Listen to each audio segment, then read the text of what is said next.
السلام عليكم ورحمة الله وبركاته. إن الحمد لله نحمده ونستعينه ونستغفره ونعوذ بالله من شرور أنفسنا ومن سيئات أعمالنا. من يهده الله فلا مضل له ومن يضلله فلا هادي له. أشهد أن لا إله إلا الله وحده لا شريك له وأشهد أن سيدنا ونبينا محمدا عبده ورسوله. اللهم صل وسلم وبارك على سيدنا محمد وعلى آله وأصحابه أجمعين. سبحانك لا علم لنا إلا ما علمتنا إنك أنت العليم الحكيم. رب اشرح لي صدري ويسر لي أمري واحلل عقدة من لساني يفقه قولي. اللهم لا سهل إلا ما جعلته سهلا وأنت تجعل الحزن والصعب إذا شئت سهلا ولا حول ولا قوة إلا بالله العلي العظيم. أما بعد. Hadirin jemaah yang dirahmati Allah, alhamdulillah pada pagi ini kita dapat bertemu. Kita berhenti di muka surat 8. Kitab kita lah 40 hadis akhir zaman. Keterangan. Betul yang saya tanda lah. Ya, baik. Jadi muka surat 8 Jawi ya, keterangan. Keterangan hadis, huraian hadis yang pertama. Jadi hadis yang pertama dalam kitab ni Syekh Fahmi Zamzam rahimahullah, dia datangkan hadis berkenaan dengan bagaimana pesanan Nabi SAW pada kita untuk selamat di akhir zaman. Yang mana hadis ni daripada Al-Irbad bin Sariyah, sahabat Nabi, yang mana Irbad menjelaskan satu hari Nabi SAW memberikan satu peringatan yang balighah, mau'izah balighah, maksudnya satu peringatan yang sangat hebat, kemuncak, yang mana sahabat Nabi dengar ni zarafat minhal uyun, menangis sahabat Nabi dengar. Wa wajilat binhal qulub, hati-hati sahabat Nabi menjadi gemetar, takut. Kemudian sahabat Nabi minta pada Nabi, fa'usina, berilah wasiat, yakni nasihat yang boleh kita pegang setelah Nabi tak ada lah. Maka Nabi pun pesankan ada beberapa benda. Yang pertama sekali Nabi kata, usikum bitaqwallah, supaya bertakwa kepada Allah. Yang kedua Nabi kata, wassam wa ta'ah wa in ta'ammara alaikum abdun habsyiyun, yakni dengar dan taat sekalipun yang menjadi pemimpin seorang hamba yang berkulit hitam. Baik, kemudian yang ketiga Nabi suruh wa iyyakum wa muhdatsatil umur, kita kena, kemudian jauhilah benda-benda baru, benda-benda bid'ah. Benda-benda bid'ah yang tidak ada dalam asalnya dalam agama. Yang ketiga. Yang keempat adalah hendaklah berpegang pada sunnah Nabi, sunnah Nabi dan sunnah khulafa ar-rasyidin al-mahdiyin. Baik, kita tengok huraian dia tuan-tuan. Keterangan. Qala musannifu rahimahullahu taala wa nafa'ana bi ulumi fid dar, kata pengarang. Keterangan. Hadis di atas mengandungi pesanan yang sangat berharga daripada Rasulullah sallallahu alaihi wasallam bagi umatnya, terutama bagi mereka yang berhadapan dengan zaman yang penuh dengan kacau bilau dan perselisihan. Ini manusia berbeza-beza pandangan. Tuan-tuan boleh tengok di mana-mana lah tuan-tuan. Sama ada dalam masyarakat kita ataupun di Facebook ataupun di TikTok, manusia berbeza-beza dalam banyak hal. Semua tuan-tuan. Dalam beragama, geng-geng ustaz tuan-tuan berbeza-beza. Soal ni bid'ah ke tak bid'ah, soal ni haram ke halal, soal ni sesuai dengan sunnah ke tak sesuai dengan sunnah ke, mana dalil lebih kuat. Pertemuan yang cukup dahsyat. Yang kita tengok sampai sesama dia tak apa, tapi sesama penyokong, saling mengkafirkan, menyesatkan, macam-macam lah tuan. Semangat, terlalu semangat tu kita nampak. Tuduhan-tuduhan yang liar. Jadi bila tengok tan netizen, kita menggeleng kepala tuan-tuan. Yang atas berlawan. Ustaz-ustaz yang kepala ustaz-ustaz ni bertembung dalam beberapa isu lah tuan-tuan. Tapi yang hak teruknya hak menyokong. Menyokong yang jadi lagi teruk. Baik, sama juga dalam bab politik pun sama. Mereka yang dalam parlimen tu keluar makan baik ya, minum sekali apa semua. Tapi yang penyokong kadang-kadang yang teruk tuan-tuan, bertembung. Jadi dalam keadaan teruk ni, ini pesanan yang kita kena pegang untuk kita selamat di akhir zaman. Baik, kemudian iaitulah seperti zaman yang sedang kita hadapi sekarang. Ni Syekh Fahmi Zamzam sebut sekarang. Zaman yang manusia berbeza, manusia bergaduh dengan berbagai-bagai isu tuan-tuan. Kalau orang yang minat artis bergaduh juga, bergaduh. Dikutuk kumpulan artis ni, yang suka artis ni kutuk peminat artis tu, peminat artis ni condemn artis tu, peminat kumpulan K-pop Korea tu kan, Dia taksub tu, sangat taksub. Saya duduk di sekolah, saya jumpa guru sangat taksub. Tuan-tuan jangan komen apa-apa tentang K-pop, marah dia apa. Dia boleh marah cikgu dalam kelas kalau komen bab K-pop, punya taksub. Yang ni minat artis K-pop ni, yang ni minat artis K-pop ni, masing-masing menjatuhkan. Macam-macam benda. Bab bola tuan-tuan, bab bola pun sama. Ada yang minat Manchester United, ada yang minat Arsenal, ada yang minat Chelsea tuan-tuan. Duk perli tuan-tuan. Kalau sikit-sikit tak apa, kadang-kadang sampai bergaduh sungguh. Ada kadang minat sikit jadilah tuan-tuan. Ada yang suka atlet apa, UFC, apa, Ultimate Fighting Champion kan. Ada juga yang minat artis ni. Tuan-tuan nak tengoklah tuan-tuan. Tapi ada orang sampai saling apa, mengutuk pasal minat dia punya apa, petarung dia lah, Khabib ke Islam Makhasyif ke. Ada yang dia minat tuan-tuan, jadi dia condemn yang lain. Saya nak katanya manusia ni dalam semua bab kita tengok dia memang bergaduh lah tuan-tuan. Bergaduh dalam bab apa pun tuan-tuan.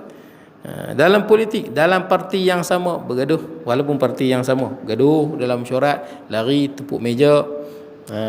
Saya pernah dulu jadi dalam parti yang sama, sebabkan peruntukan turun tak dapat, dia pergi cari dia punya apa, atas dia pergi tumbuk tuan-tuan, dia tumbuk pasal peruntukan tak dapat, dia pergi kenyang, dia belasah dia punya ni. Ada juga tuan-tuan, macam-macam tuan-tuan. Manusia itu berbeza tuan-tuan. Ada yang apa, yang terbaru ni, ada satu tempat tuan-tuan, dan ni isu lah dalam kawasan kita jugalah. Saya tak boleh sebut detail lah di mana. Yang mana satu masjid ni, dia dah lama dah, macam masjid tuan-tuan ni elok, walaupun dah lama dah masjid ni kan, tahun 60-an, 70-an. Baru juga, baru. Masjid dia lagi lama masjid kayu. Dah memang dah nak apa, dah nak, saya ingat memang kena buat lain lah masjid tu. Jadi tunggu dapat peruntukan 3.2 juta. Tengok tu, 3.2 juta untuk buat masjid baru. Dipermaklum kat saya, ustaz kita dah dapat peruntukan nak buat masjid baru, 3.2 juta. Tunggu, tak buat-buat. Rupanya ada orang yang dah makan duit tu. Dia dah makan 2 juta lebih. 2 juta tuan-tuan. Jadi apa dia, bila JKR tanya mana peruntukan masjid, JKR tanya pada YB yang baru. YB tu galah. YB baru kata saya mana tahu. Pasal masa turun peruntukan itu bukan saya jadi YB. YB tu jadi YB. Jadi ketika mana Menteri Besar Perak datang, dia mengaku kat Menteri Besar, dia mengaku bekas YB itulah. Dia kata dia dah guna 2 juta lebih. Dia claim guna koperasi. Saya ingatkan dia claim tu untuk apa? Untuk masjid, tak rupanya. Dia claim tu koperasi tu keluarga dia punya. Dia beli tanah atas nama dia, koperasi semua untuk dia tuan-tuan. Untuk dia. Jadi dia dah guna 2 juta lebih daripada 3.2 juta. Dan yang terakhir saya dengar katanya OBJ, tahu OBJ, orang besar jajahan pun nak jumpa dia. Sebab patutnya peruntukan tu untuk masjid. Bukan sikit tuan-tuan, 3.2 juta ni banyak ni. Dia guna 2 juta lebih. Dia beli tanah, dia pun sebut kat saya mana tanah dia sebut. Itu tanah tu dia beli, tanah tu beli. Tapi biasalah orang politik, bila dia nak makan, dia buat macam mana? Dia guna proksi. Proksi ni supaya dia selamat lah. Kalau jadi apa-apa dia selamat. Tapi proksi tu dia punya juga. Jadi saya nak ceritanya tuan, jadi isu lah tuan-tuan. Jadi isu. Jadi nak ceritanya manusia ni dia bergaduh tuan-tuan. Ala kulli hal tuan-tuan, apa pun yang berlaku, kita ni bersikap sederhana. Berbeza tu boleh, tapi sederhana itu yang menyebabkan kita ni tak bergaduh lah tuan-tuan. Bersikap sederhana. Baik, kemudian zaman yang sedang kita hadapi, oleh itu siapa yang mahu selamat, maka hendaklah ia mengikuti tunjuk ajar yang disabdakan oleh Nabi SAW dalam hadis itu. Kena ikut apa pesanan Nabi SAW. Macam saya, ramai lagi kawan-kawan ustaz yang saya kenal sama mengaji dengan saya, pandangan macam-macam, semua berbeza-beza. Kawan kat Facebook kan, ini pandangan ni. Dalam politik sama-sama ustaz berbeza. Dalam bab agama banyak bab berbeza tuan-tuan. Dalam bab banyak bab lah tuan-tuan, berbeza-beza walaupun sesama ustaz. Yang menentukan kita ni boleh hidup aman, damai tuan-tuan, kalau kita ni boleh berlapang dada. Kita ni boleh bersatu di bawah kepelbagaian. Mak kita kena raikan, selagi mana perbezaan itu tidak bercanggah dengan Islam. Itu. Selagi mana perbezaan ni boleh kita raikan, tak payahlah gaduh teruk-teruk. Kita saling maafkanlah. Kalau perbezaan itu boleh ditoleransi, tidak bercanggah dengan Al-Quran dan hadis, tidak bercanggah dengan agama, belajar untuk toleransi. Baik, kemudian sebab Nabi SAW kalau berbeza itu soal Al-Quran, Nabi takkan toleransi. Dia tak boleh. Sebab tu tuan-tuan tahu kan, kalau bila kita mengaji sejarah, ketika mana pertemuan yang cukup dahsyat antara Nabi dengan kafir Quraisy. Sahabat Nabi ada yang sampai di Sumayyah, ada yang disiksa sampai mati, Bilal disiksa. Teruk pertemuan umat Islam di pulau dan sebagainya. Maka Abu Jahal, Abu Sufyan, Utbah, Syaibah, Al-Walid bin Mughirah, ni kepala-kepala besar yang lawan Nabi dan siksa umat Islam. Dia pun nak berdamai dengan Nabi. Waktu Nabi SAW tengah tawaf di Kaabah, dia pun nak berdamai. Dan Quran sebut apa? Depa ni apa? Waddu law tudhinu fayudhinun. Quran sebut surah Nun. Kafir Quraisy ni, Abu Jahal and the gang ni, depa nak supaya apa? Nabi lunak pada depa. Lunak ni bersikap lembut. Tapi bukan lunak bersikap lembut biasa ni, lunak dalam prinsip Islam. Prinsip-prinsip menggadaikan prinsip Islam. Fayudhinun, kalau Nabi lunak, yakni lunak dalam mengamalkan Islam, yakni ada benda yang kita tinggalkan Islam, mereka juga akan lunak pada Nabi SAW. Sebab tu dia petawarkan Nabi, bila tengok Nabi SAW tengah tawaf di Kaabah, dia petawarkan, wahai Muhammad, kemari, sekarang ni kita berdamailah. Macam mana? Tahun ni kami semua sembah Tuhan hang, semua sembah Allah. Yakni semua kafir Quraisy tu tahun ni mereka semua sembah Allah. Sembah Allah. Setahun. Kemudian dah habis setahun, jadi kita tak perlu bergaduh. Kita semua sembah Allah sama-sama. Nanti dah habis setahun, hampa pula kena sembah Tuhan kami. Ada. Hampa pula tu sembah Tuhan kami, yakni Lata, Uzza, Hubal, 360 berhala tu. Hampa pula sembah Tuhan kami. Kemudian kata mereka, kalaulah kita rasa Tuhan hang, yakni Allah, lebih baik daripada Tuhan kami, maka apa? Kami semua masuk Islam. Nampak macam bagus kan? Kami semua masuk Islam. Tapi kalau nanti dah cukup setahun kita sembah Tuhan apa? Berhala pula. Katakanlah berhala itu lebih baik daripada Allah, maka kita semua pakat sembah berhala. Perjanjian ni kalau tengok bagus. Pasal umat Islam dengan orang kafir apa? Berdamai. Tapi kenapa Nabi tak terima? Nabi tak terima. Walaupun kalau kita nak guna hilah, tak apalah, bagilah mereka dakwah apa? Dalam setahun ni mereka sembah Allah. Betul tak? Nanti lagi setahun nanti nak sembah Tuhan mereka, tak payahlah sembah. Boleh jadi. Mana takut, bila manalah takut nanti bila mereka sembah Allah, dapat hidayah, semua pakat masuk Islam. Sebelum sampai setahun semua masuk Islam. Tapi kenapa Nabi tak terima? Sebab dia prinsip. Kalau Nabi terima, okey tak apa. Seolah-olah Nabi dah redha. Okey, dah setahun ni kita sembah pula apa? Tuhan mereka. Dia tak boleh redha dengan kufur. Ar-redha bil kufrun kufrun. Redha pada kufur itu kufur. Siapa yang kata, kalau ada orang sebutlah, setahun ni aku nak sembah Allah, nanti lagi 5 tahun nak masuk Kristian. Dia dah jadi Kristian masa tu. Dia tak boleh, dia dah buka ikatan tu. Itu yang tak boleh. Siapa yang sebut, okey, setahun ni dia sembah Allah, lagi setahun dia nak sembah Tuhan lain. Masa dia sebut itu, dia dah keluar Islam dah. Dah terbatal akidah dia. Ni soal prinsip agama, tak boleh. Tak boleh nak toleransi. Bila dalam bab agama kita kena straight. Begini hukum dia. Jadi tuan-tuan, Nabi tak terima. Kalau Nabi terima, mereka semua sembah Allah dan dia tak gaduh, tuan-tuan. Maka turunlah ayat-ayat Quran yang jelas tegas dalam bab agama ni, clear. Surah apa? Al-Kafirun. Turun surah Al-Kafirun tu. Qul ya ayyuhal kafirun, katakanlah wahai Muhammad, wahai orang-orang kafir. Ini orang yang tak beriman pada Allah. Apa dia? Ini kita, prinsip kita dengan orang bukan Islam ni, prinsip kita kena jelas. Qul ya ayyuhal kafirun, katakanlah wahai orang-orang kafir, la a'budu ma ta'budun. Aku tak sembah Tuhan yang kamu sembah. Kemudian ulang lagi, wala antum aabiduna ma a'bud. Hampa juga tak sembah Tuhan yang aku sembah. Memang tak sama. Hampa tak sembah Tuhan yang kami sembah. Kemudian ulang lagi penegasan, wala ana aabidum ma abadtum. Dan aku sama sekali tidak menyembah Tuhan yang hampa sembah. Tekan lagi sekali, taukid. Wala antum aabiduna ma a'bud. Dan hampa, ulang lagi sekali, tadi dah sebut dah, tak sembah Tuhan yang aku sembah. Ni clear. Lakum dinukum waliyadin. Bagi kamulah agama kamu, dan bagi kami lah agama kami, tak ada kompromi.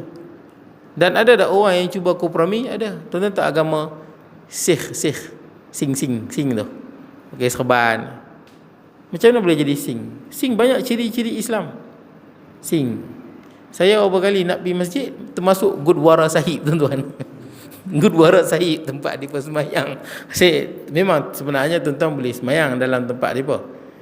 Boleh semayang di tempat ibadah lain kalau tak ada berhala, tak ada lambang-lambang, boleh semayang. Boleh semayang. Kalau dalam gereja tu tak ada lambang-lambang, gambar-gambar, berhala, dia sekadar tempat ibadah saja, tidak ada berhala, boleh semayang lah, kalau hukum asal dia lah. Sebab tu bila jadi peperangan sesama orang Islam dengan bukan Islam, tempat ibadah tak boleh hancurkan. Tempat ibadah tak boleh dihancurkan. Apatah lagi rahib-rahib tak boleh dibunuh. Rahib, Tok Sami yang tak terlibat dengan perang lah. Dia rahib-rahib Tok Sami je, maka tak boleh ganggu dia, bibi kat dia. Dia orang-orang agama yang tidak menggalak. Kalau macam Sami-Sami yang jahat tu, macam di mana, Myanmar kan, Tok Sami banyak jahat tu. Depa jadi kepala-kepala bunuh umat Islam Rohingya tu. Depa lah kepala-kepala bawa senjata. Itu Tok Sami tu jahat. Ini yang tak terlibat. Dia duduk kat tempat ibadah dia je. Kita tak kacau dia. Baik. Jadi tapi lah ni gereja boleh kata susah lah kalau tuan-tuan nak semayang, sebab semua dah ada berhala, ada cross tu ada, gambar-gambar ada, itu tak boleh. Baik. Jadi Gurdwara Sahib macam mana dalam dia? Kalau dalam dia bersih, tak ada lambang-lambang cross, tuan-tuan nak masuk bukan semayang Tuhan dia, sembah Allah, tempat semayang tu. Tapi zaman sekarang ni zaman fitnah, elakkanlah tuan-tuan, takut orang jadi apa? Zaman fitnah. Zaman fitnah, takut orang fitnah kita pula. Jadi tuan-tuan, kenapa jadi Sing tu? Asal agama Sing tu yang buat tu orang Islam. Asal dia orang Islam. Dia agama Sing tu baru tuan-tuan, baru dalam berapa ratus tahun. Sebab dia zaman tu pertemuan yang hebat antara orang Islam dengan orang Hindu bergaduh di India. Sekarang ni pun teruk tuan-tuan. Sekarang ni pun teruk. Orang Islam lepas naik parti BJP ni, dia agak ekstrim sikit. Dia benci Islam. Sembelih lembu memang boleh kena hukum, memang dia tangkap, dia bunuh lah, kan dia nampak. Jadi di India ni orang Islam dengan Hindu ni bergaduh. Jadi saling berbunuh-bunuhan. Perang tuan-tuan. Dan kebanyakannya bukan bermula pada Islam, semua bermula pada orang bukan Islam. Tuan-tuan baca sejarah. Kebanyakan peperangan berlaku ni bermula pada mereka. Tuan-tuan boleh baca sejarah bagaimana kerajaan Islam di India, kerajaan Mughal ni, kerajaan Mughal ni, dia merintah India 1000 tahun. 1000 tahun tuan-tuan. Bukan satu tempoh yang pendek, panjang. Islam memerintah India tu. Kita kalau nak kira para miswara sampai kat kita tuan-tuan, saya ingat tak sampai 1000 tahun lagi. Belum ada 1000 ke? Hampir-hampir dia kot no. Hampir-hampir tak sampai lagi rasanya. Kerajaan Mughal itu 1000. Tapi tuan-tuan bayangkan, Islam ni dia tak pernah paksa orang masuk Islam. Walaupun Islam merintah 1000 tahun di India, agama Hindu tetap paling banyak. Sebab Islam tak paksa orang masuk Islam. Masa Islam merintah, dia tak bunuh orang Hindu. Tuan-tuan boleh tengok mana kerajaan Islam, Abbasiyah, Bani Umayyah, Turki Uthmaniyah, mana ada dia bunuh orang yang bukan Islam. Dia tak tindas orang bawah. Tapi bila sebuah negara itu dikuasai oleh orang yang kafir bukan Islam, biasanya orang Islam ditindas. Macam yang berlaku di India sekarang, yang berlaku di China sekarang. Bagaimana orang Islam Uyghur ditindas dan dibunuh. Tapi bila Islam merintah tak macam tu. Memang macam tu tuan-tuan. Tapi yang kita peliknya tuan-tuan, media lah jahat. Dia main Islam ni teroris, Islam ni pengganas. Mana Islam terorisnya? Umat Islam ditindas di Palestin.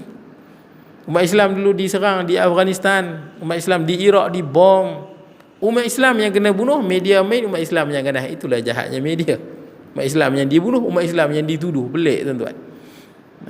Kita yang mangsa, kita yang kena tuduh permainan media. Jadi kalau tuan-tuan tengok, Islam tak paksa. Malaysia ni tuan-tuan, pernah tak negara Islam main serang? Kita dulu bukan, di Malaysia ni bukan agama Islam. Mula-mula agama agama animisme, sembah dewa-dewa pelik-pelik. Yang kedua Buddha dulu. Lepas Buddha baru Hindu main. Lepas Hindu baru Islam. Bukan, sebab tu banyak orang, ada sebahagian orang orang India yang dia tak faham, dia tengok di Malaysia ni banyak macam kuih-kuih, candi-candi, dia ingatkan dia claim ini India punya. Bukan. Memang tok nenek orang Melayu dulu agama dia Hindu. Tu yang ada candi-candi tu, bukan Hindu di sini, Hindu India tu bukan. Hindu di Malaysia ni adalah tok nenek kita dulu. Memang berbangsa Melayu yang beragama Hindu. Sama-sama juga di Indonesia pun sama. Bila datang Islam, tu yang tuan-tuan boleh dengar Sriwijaya, Majapahit, itu kerajaan Melayu tu. Langkah Suka, cuma dia pun bukan Islam. Tu yang jumpa candi kuil dan sebagainya. Tapi tok nenek Melayu. Bila datang Islam, datang Islam. Ada tak kita diserang oleh negara kerajaan Islam lain, Turki Uthmaniyah ke, Abbasiyah ke? Tak pernah kena serang. Ni negara paling banyak orang Islam di mana? Indonesia. 200 juta lebih.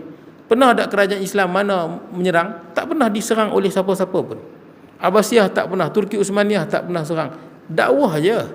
Pendakwah daripada India dan pendakwah daripada Yaman. Ada dua pandangan kan? Yang kuatnya daripada Yaman, Arab. Yang ini keturunan Nabi SAW. Keturunan Nabi yang datang di Malaysia dakwah, kebanyakan pendakwah daripada Yaman. Sebab kita habis semua Islam, tuan-tuan. Islam tak mana Islam ganasnya? Islam mana ada ganas, tuan-tuan? Waktu Kristian merampas Baitul Maqdis. Mula-mula Sayyidina Umar bebaskan Baitul Maqdis. Tak bunuh semua orang Kristian, tuan-tuan. Yang lawan saja, yang lawan ya. Menyerah diri tak bunuh dah. Kemudian zaman Salahuddin kemudian dirampas balik, Kristian rampas balik Baitul Maqdis. Kristian bunuh semua. Bila Kristian masuk Baitul Maqdis, dia bunuh semua. Dia tak kira orang perempuan, kanak-kanak, dia sembelih semua. 70,000 orang dia bunuh. 70,000 yang ada di Baitul Maqdis ni sejarah.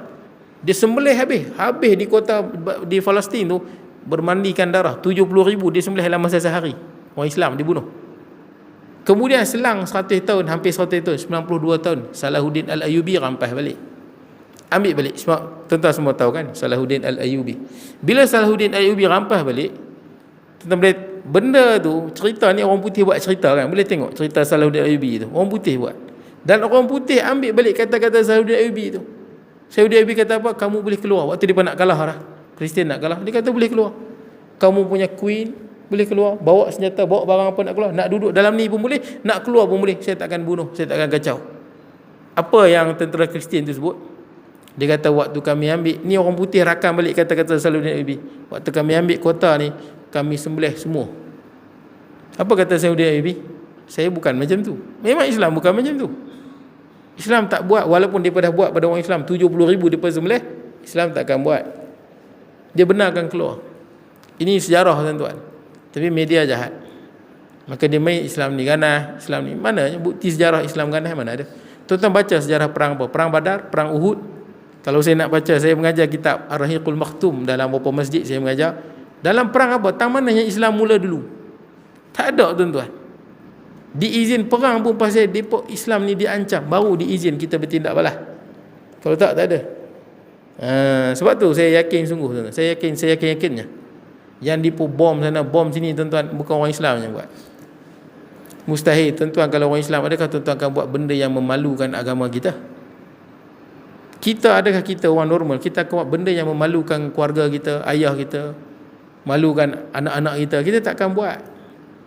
Ini agama kita, tuan-tuan. Bila orang bom sana kan, bom sana, bom kelab malam, bom sana, mati orang yang tak bersalah, orang takkan kata Islam ni baik, orang kata Islam tu jahat. Jadi adakah orang Islam yang akan buat kerja lagu tu? Mustahil. Kalau orang Islam yang buat, orang Islam yang telah diperalatkan. Baik. Ataupun yang terlibat dengan salah faham ajaran sesat. Dia fikir macam bom sana bom sini boleh. Baik. Kemudian baik. Ia mengikuti tunjuk ajar yang telah disabdakan oleh Rasulullah SAW dalam hadis itu. Iaitulah yang pertama. Ini nak selamat akhir zaman dalam dunia yang berbagai-bagai perbezaan. Yang pertama, hendaklah ia melazimi takwa kepada Allah dalam keadaan apa jua dengan mengerjakan segala perintah Allah dan menjauhi segala larangannya. Itu yang pertama. Takwa tu maksud dia takut kepada Allah. Bagaimana takut kepada Allah? Kita buat segala yang wajib, kita tinggal segala yang dilarang. Yang ni memang asas kebahagiaan dalam hidup. Nak bahagia hidup ini saja. Kalau anak, tuan-tuan, kadang kita risau anak cucu, pesan kat dia, takwalah pada Allah. Selamat dunia akhirat.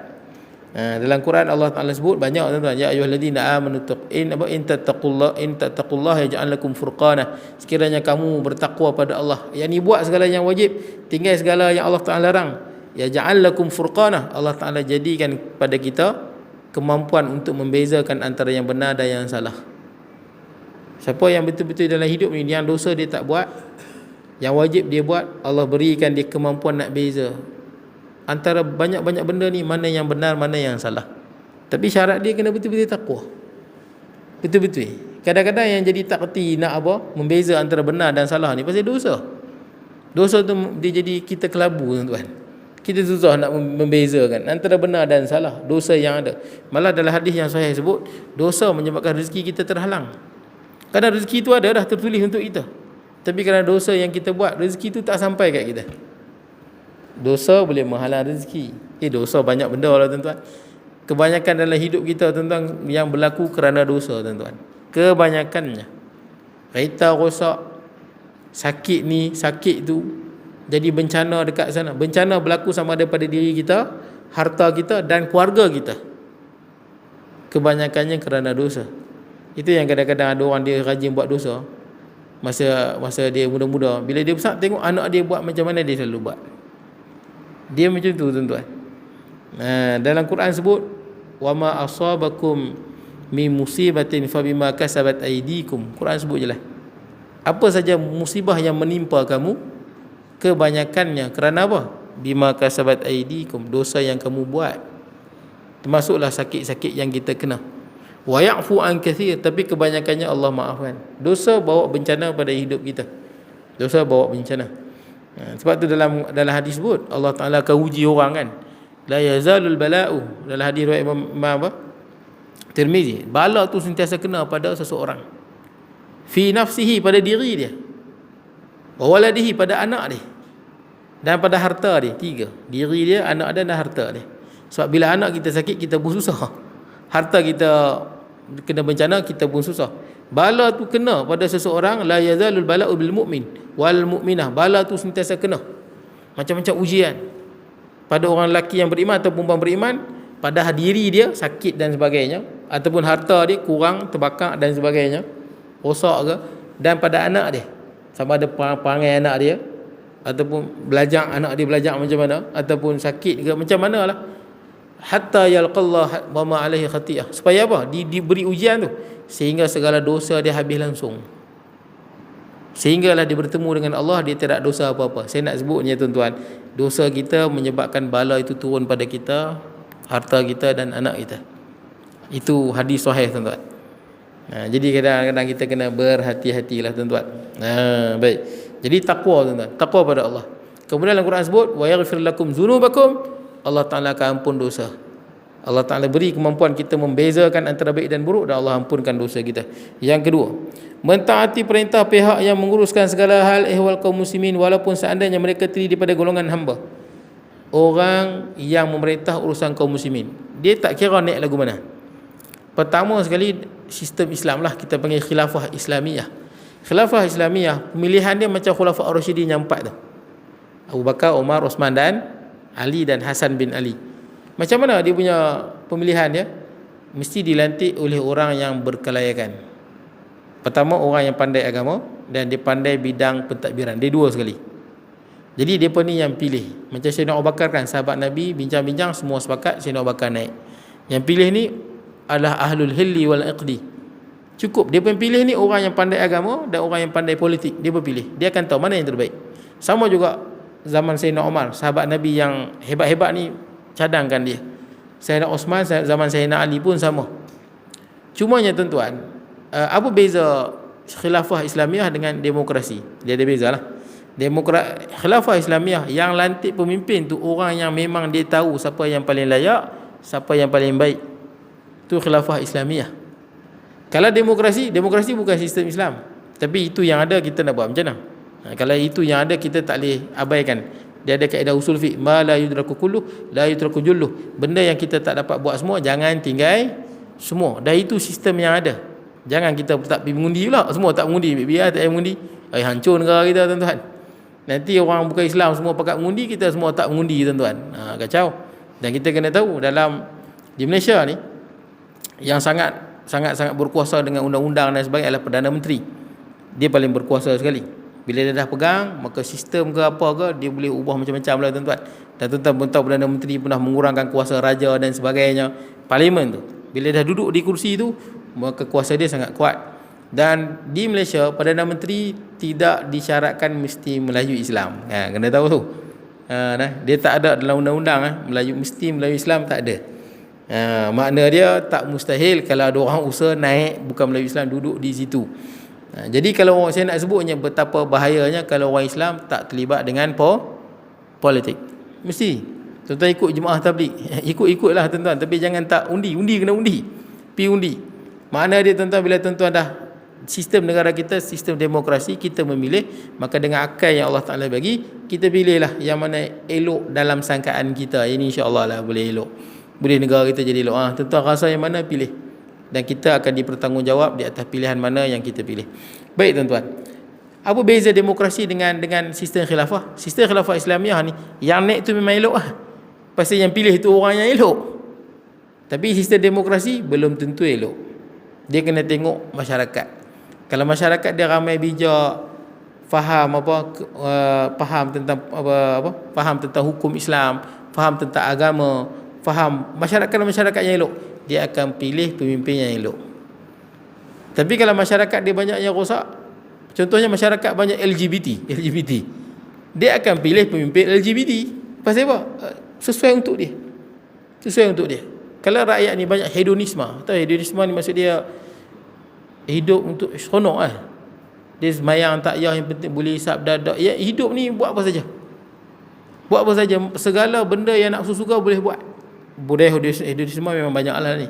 Kalau masyarakat banyaknya hedonisme, dia akan pilih pemimpin lagu tu. Itu beza dia. Tapi kita nak buat macam mana? Itulah sistem yang kita tak boleh nak ubah, yang penjajah tinggal. Jadi benda yang itu yang ada, kita manfaatkan dia.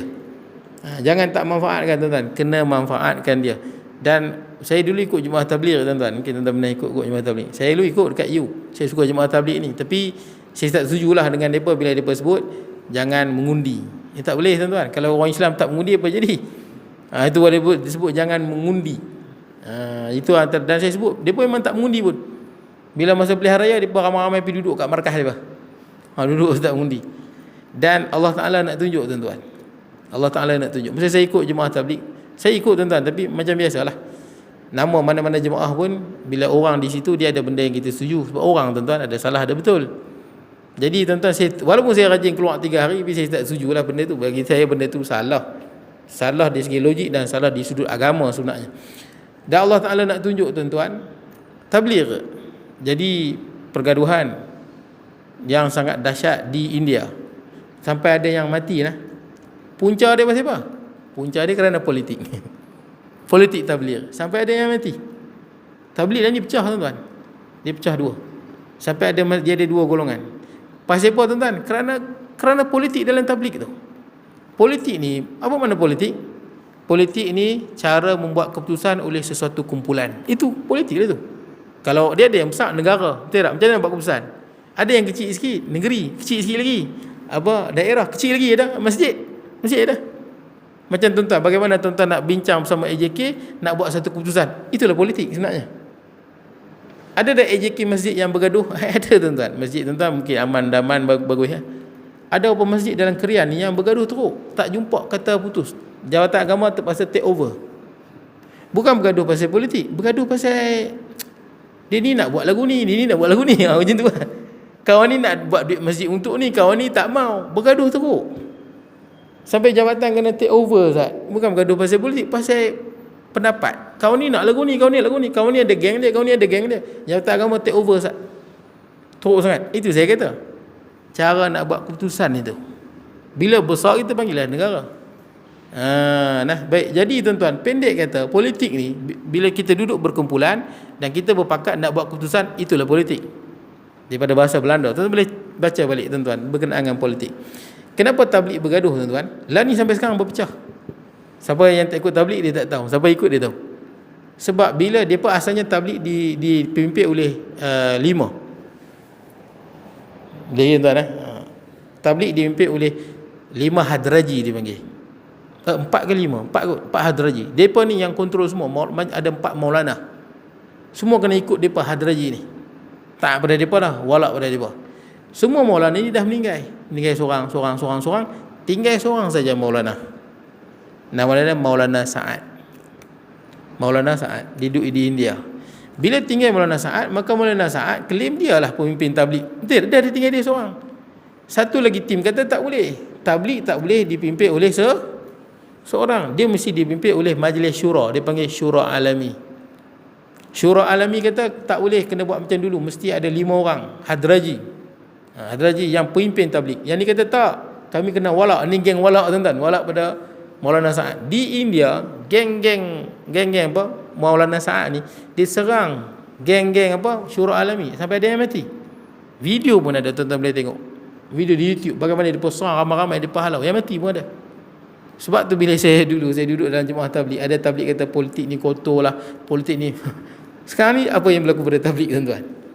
Sampai sekarang kawan saya yang kuat tabligh, yang keluar 4 bulan dan sebagainya, dia sebut ada apa masjid dia pun tak boleh masuk.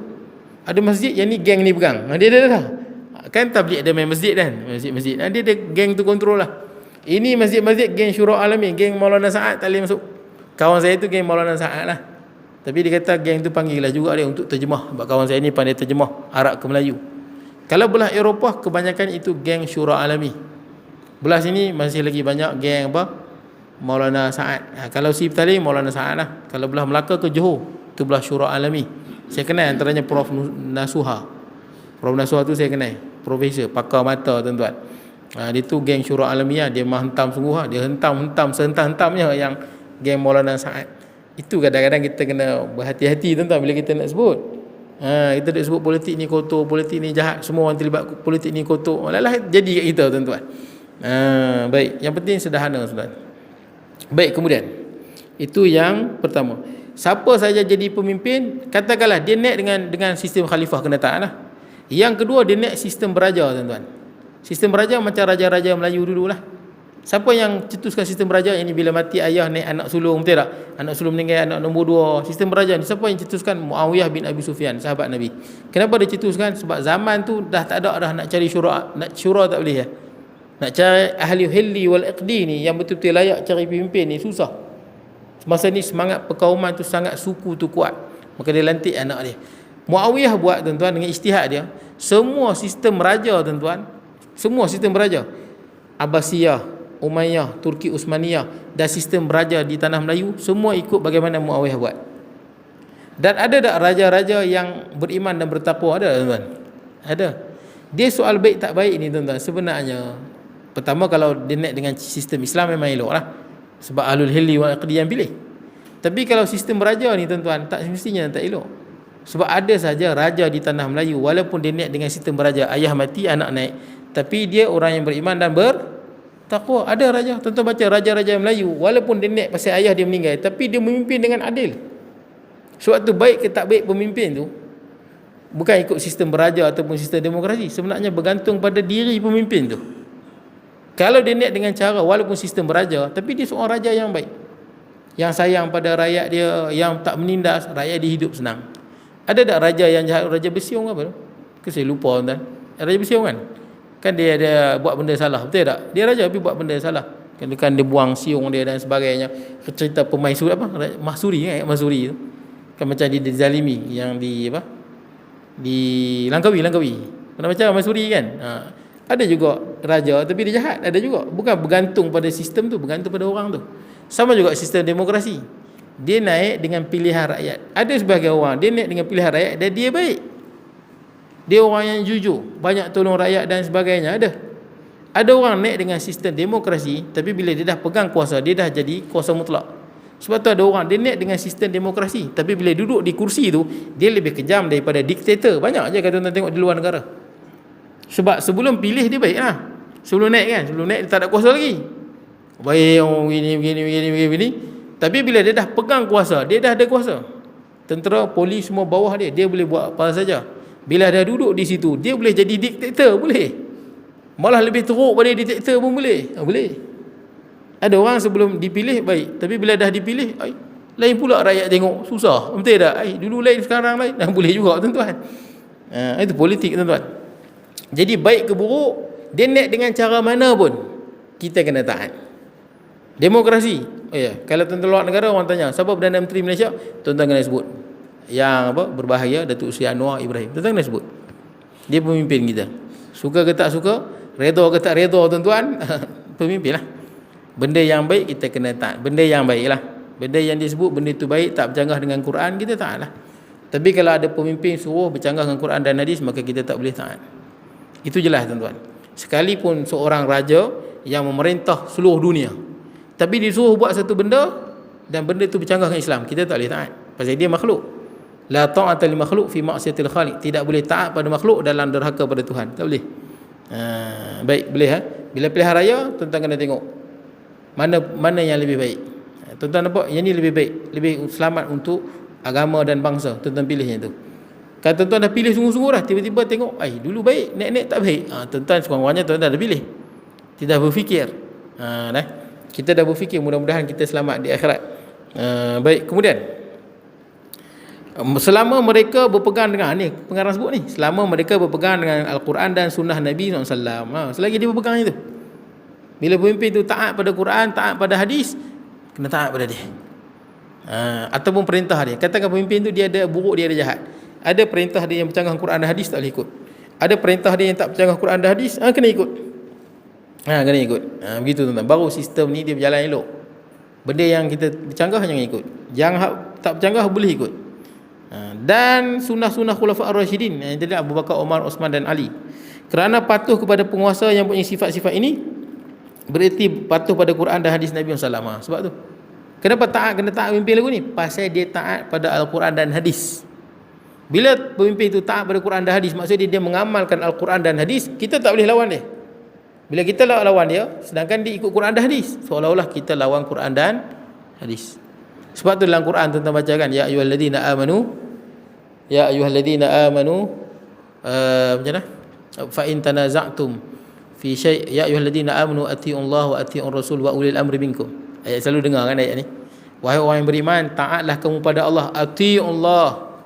Ketaatan pada Allah tidak ada berbelah bahagi.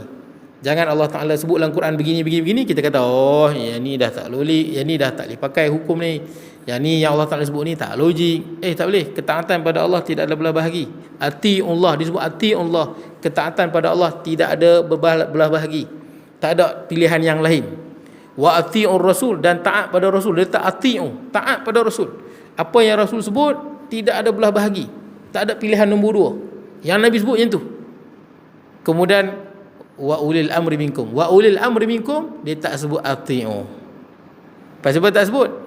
Pemimpin kamu ulil amri minkum ni taat kepada dia selagi mana dia taat pada Allah dan Rasul.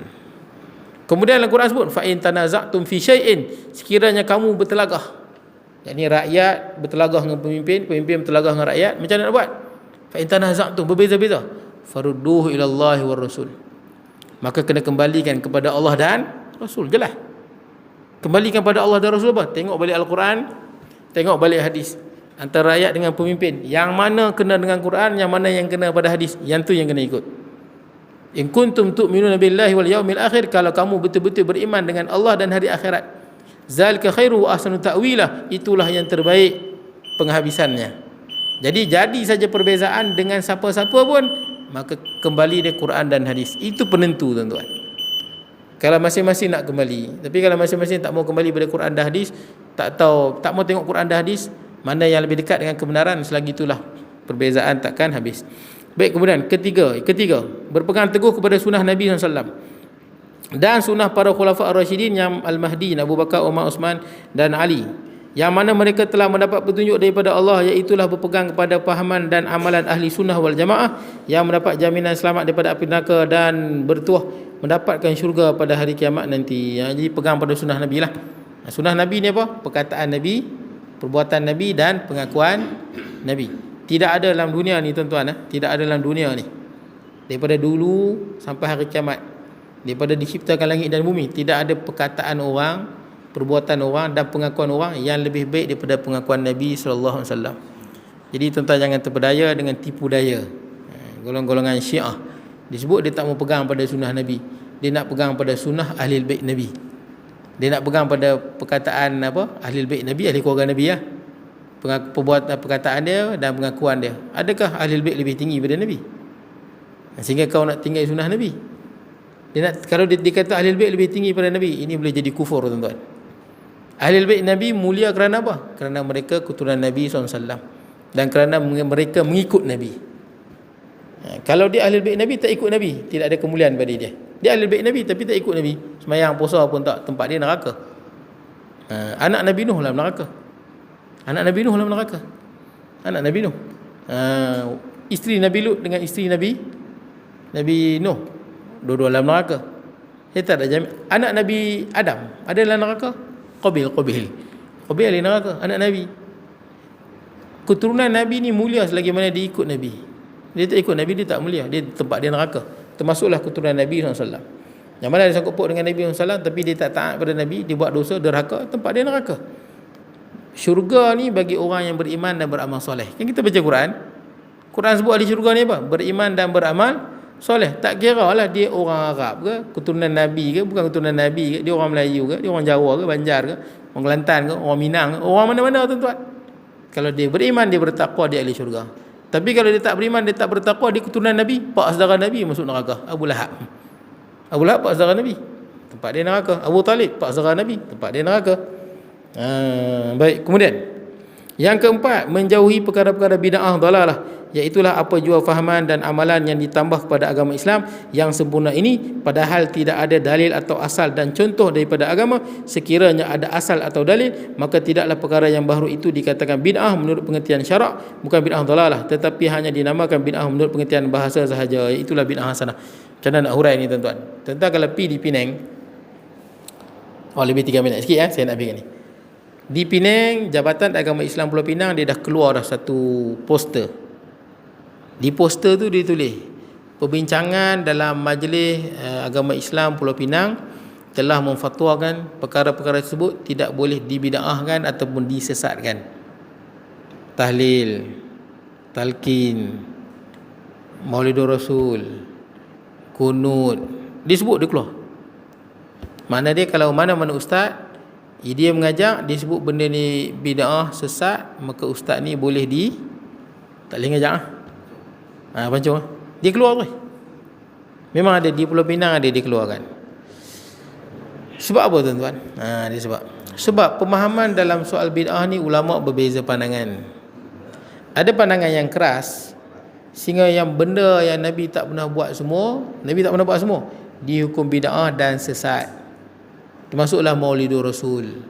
Siapa yang mengaji di Madinah kan, cuba tanya orang mengaji Madinah dulu-dulu, bila datangnya 12 Rabiul Awal, maka akan naik tok guru depa di Mekah tu bagi pesan tok guru depa, jangan sambut Maulidur Rasul. Ni hujah dia ni lah, jangan buat benda bid'ah. Apa macam mana, kullu bid'atin dalalah wa kullu bid'atin wa kullu dalalatin finnar. Semua bid'ah itu sesat dan setiap sesat itu dalam api neraka. Memang itu dia akan ingatkan tiap kali datang Maulidur Rasul. Jadi dia sambut, tapi seluruh dunia sambut. Perlis lama dah. Dia ikut apa? Naknya dia ikut lama dah daripada tahun 1952 tu. Sebelum merdeka lagi naknya dia tu. Bukan baru. Perlis ambil pandangan tu lah. Dia ambil pandangan yang tak bagi apa? Maulidur Rasul. Tapi lah ni Perlis buat ke tak buat Maulidur Rasul? Buat, tukar nama. Malulah Maulidur Rasul ni, dia bagi Zikrar Rasul, tapi benda sama. Ada cerita berkenaan dengan apa?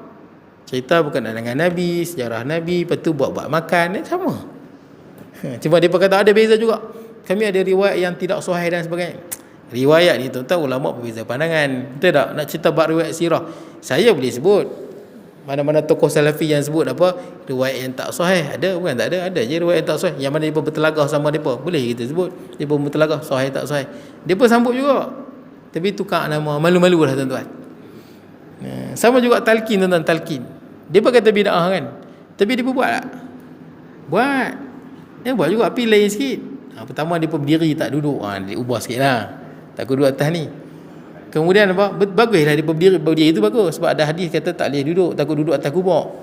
Takut duduk atas kubur kalau memang bukan kubur. Tapi kalau macam di Kuala Lumpur tu, banyak yang memang bukan kubur bertindan yang tempat tu kan. Dia bukan kubur bertindan, kubur dia memang dia buat elok lah. Kita duduk tu memang tak kena kat kubur. Tak apa. Pertama dia berdiri, lepas tu dia bagi peringatan pada orang yang masih hidup. Talqin juga sebenarnya peringatan pada orang yang masih hidup. Memang peringatan untuk orang masih hidup. Kita dengar ni peringatan, memanglah dia sebut seolah-olah kita apa? Bicara dengan dia. Tapi kita yang hidup ni kita ambil peringatan. Orang mati tak ambil peringatan dah. Dia dah mati dah tuan-tuan. Orang asli. Tuan-tuan kenal Ustaz Ismail Kamus dulu. Ustaz Ismail Kamus. Dia pernah orang asli ada talqin juga. Dia tiru kita tuan, dia tiru. Ustaz Ismail Kamus sebut orang asli punya talqin, dia sebut nanti dia kata akan datang malaikat. Ini sebut malaikat. Kalau malaikat itu pukul belah kanan, kau elaklah belah kiri. Ini Ustaz Ismail Kamus sebut. Ada talqin. Oh, ada talqin. Itu yang tuan-tuan kadang tengok kubur di belah Sabah Sarawak. Macam tuan-tuan pelik kan. Kubur dia berkata kubur campur. Ada batu nisan Islam, ada batu nisan Kristian. Dia bukan kubur campur. Sebenarnya dia pun orang yang tak ada agama. Cuma dia pun kalau tengok batu nisan Islam cantik, dia pun buat batu nisan Islam. Dia pun tengok batu nisan Kristian lawa, dia pun batu nisan Kristian. Sebenarnya dia pun semua bukan Islam. Dia pun tiru je. Itu yang dia tiru tu. Kalau malaikat pukul belah kanan, kau elak belah kiri. Kalau malaikat tu pukul belah kiri, kau elaklah belah kanan. Kalau malaikat pukul tengah-tengah, nasib kau lah. Boleh pula macam tu tuan-tuan. Ada tuan-tuan. Nak ceritanya, talqin tu sebenarnya boleh ke tak boleh? Saya bagi contoh Maulidur Rasul. Kalau ikutkan boleh. Pasal dia sebenarnya pengajaran, betul tak? Wa zakir fa inna zikra tanfa'ul mu'minin. Itu kita kata yang ada asal dalam agama. Ada asal tak cerita buat agama? Ada. Cuma kena pada masa tu. Betul tak kan? Bersesuaian dengan masa tu. Ada larangan ke? Tak ada larangan. Lainlah kita Maulidur Rasul, kita buat joget, menari. Bid'ah. Nabi tak ajak benda tu. Ni kita buat makan. Ada tak dalam ni buat makan? Ada. It'amut ta'am Nabi sebut dalam hadis. Kita nak eratkan hubungan, buat makan. Ada dalam hadis sebut. Cuma kena pada masa tu. Tak ada masalah pun. Betul tak kan? Bila kena dengan ni, dan lahirnya Nabi termasuk dalam hari-hari Allah. Wa zakir bi ayyamillah. Sebab tu dalam Maulidur Rasul ni, kalau tuan tengok majoriti ulama membenarkan. Majoriti. Ada tak membenarkan? Ada lah. Saudi lah. Pasal apa dia tak benarkan? Oh, pasal Nabi tak pernah buat. Tak pernah buat. Nabi tak, banyak benda Nabi tak pernah buat, tapi buat. Contoh dia apa? Nabi tak buat. Kumpulkan Quran, Nabi tak buat. Nabi tak buat kumpulkan Quran, sahabat buat. Sebab tu golongan Salafi, macam mana dia nak buat? Nabi tak pernah buat, tiba-tiba Nabi buat. Maka dia buat satu benda, Masahilul Mursalah. Masahilul Mursalah Nabi tak pernah sebut. Dia ijtihad ulama juga. Ijtihad juga. Macam bid'ah hasanah, dia ijtihad. Saya pelik boleh tengok macam mana dia boleh, macam Imam Syatibi, dia pegang Imam Syatibi, kita al-I'tisam. Imam Syatibi, segala benda baharu yang Nabi tak pernah buat, dia masuk dalam Masailul Mursalah. Masailul Mursalah ni bukan dalil yang disepakati oleh semua ulama. Jadi kalau saya pelik lah, dia pegang satu benda yang tak disepakati, macam istihsan, Masailul Mursalah, Sadduz Zara'i, bukan benda disepakati oleh ulama usul fiqh. Dia pegang satu pandangan, kemudian dia berbid'ah dengan pandangan lain. Yang ni pelik tuan-tuan. Pelik. Kalau tuan-tuan pernah jumpa, saya tak sebut semualah, sebahagian golongan yang ikut macam kaum muda ni lah. Kalau yang ekstrim, kalau yang ekstrim ni dia marah sungguh. Kunut pun dia marah, kunut. Dan ada satu kes berlaku. Kalau kat di Malaysia ni mungkin tak pernah berlaku lah. Kalau luar negara pernah berlaku. Orang kunut, dia tak bagi kunut. Dia kata jangan kunut sebab dalil dia tak kuat. Mazhab Syafi'i je kunut, jangan kunut. Imam tu kunut juga. Dia nasihat jangan. Sampailah sebulan, dia main lagi, dia kata apa kat imam tu? Yang cerita ni Syekh Sa'id Kumali. Tuan-tuan boleh tengok di YouTube. Benda ni berlaku di Morocco. Memang orang muda-muda yang ikut fahaman Salafi ni kan ada keras sikit. Tok guru dia tak keras, Mazhar, Rora tak keras macam tu, dia keras lagi. Dia kata apa? Dia kata dekat imam tu, ya kafir, wahai kafir. Hang ni kunut lagi no. Cerita ni ada dalam YouTube ada. Syekh Sa'id Kumali ada, dia datang Perlis tu, yang dia betul terjemah, hidup lagi dia. Alim besar daripada Morocco. Dia sebut macam tu, wahai kafir tu, wahai kafir, hang kunut lagi no. Kafir tu dia begini. Cuma di Malaysia ni kerana apa? Masih kekangan sebenarnya dia buat adjustment. Kalau tuan-tuan tengok di luar dia perkeras, tapi di Malaysia dia tahu kalau dia perkeras, dia takkan diterima. Maka dia buat banyak adjustment lah. Yang mana masyarakat Malaysia susah terima, dia slow sikit. Slow sikit.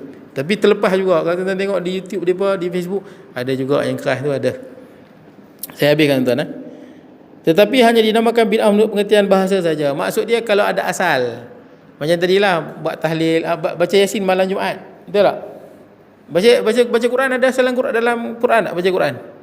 Nabi suruh baca Quran tak? Nabi suruh Iqra'ul Quran fa innahu ya'ti yaumal qiyamah syafi'an li ashabi. Baca Quran mana-mana pun. Tuan-tuan baca surah Yasin ke surah apa ke baca.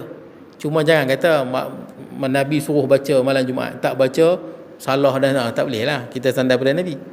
Tapi baca Yasin itu ada asal dia. Betul tak? Ada asal lah. Yang salah, tiap-tiap malam Jumaat mari kita berjoget dalam masjid. Bid'ah bercanggah. Boleh Dia cuma masa aja. Baik. Habis tuan-tuan. Lagi satu dalam hadis Nabi disebut benda yang didiamkan itu dimaafkan. Betul tak? Wa ma sakatanahu fa huwa ma'fuun. Nabi tak pernah larang, Nabi diamkan. Maknanya benda tu boleh. Nabi tak pernah larang, benda tu boleh.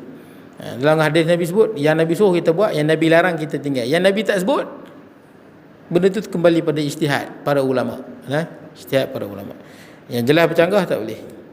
Habis Tapi isu bid'ah ni tuan-tuan, saya tak bincang lah. Kalau saya tengok di Facebook orang bergaduh, saya tak pergi. Sebab benda ni takkan habis. Saya takkan habis. Saya tak larat. Saya tengok debat Ustaz Ungku dengan Dr. Rora. Saya tengok debat Dr. Mazhar dengan Dr. Aziz Hanafi di Perak tu kan. Ada rakaman tu saya tengok. Hujung-hujung dia masing-masing ada hujah. Betul itu tak? Masing-masing ada hujah. Dan tetap percayalah, golong pahaman macam di Perlis tu, kaum muda lah. Dia sebenarnya masih dalam ruang lingkup ahli sunnah. Masih dalam ruang lingkup ahli sunnah. Cuma kadang-kadang dia ada apa benda, dia banyak ambil mazhab Hanbali. Bila dia banyak ambil mazhab Hanbali, maka dia akan bertemu dengan mazhab Syafi'i. Dan tentu akan tahu, mazhab Hanbali je masuk ahli sunnah juga. Dan lagi satu, tuan-tuan tengok, fahaman tu, dia memang takkan berjaya selagi dia tak dapat kuasa. Sebab orang susah terima sebenarnya. Kenapa dia boleh kuasai Perlis? Kerana dia ada kuasa. Siapa yang jadi imam di Perlis baca doa kunut memang kena pecat tuan-tuan. Beritahu memang sungguh. Saya dengar mazhab ni sebut ini amalan di sini. Saya tengok video dia sebut ini amalan di sini. Siapa yang jadi imam di Perlis masih lagi kunut memang kena pancung. Itu saja. Walaupun dia berkata kami meraihkan perbezaan bla bla bla bla bla, tak. Sebenarnya isu tu dia tak raih pun. Dah jadi sama juga di Perak pun. Tuan-tuan imam tak baca kunut. Tak baca sekali, mungkin lupa, 2 kali, dah 5 kali tak baca kunut. Tuan-tuan report kat Jabatan Agama. Mesti report. Dan memang dia akan kena panggil.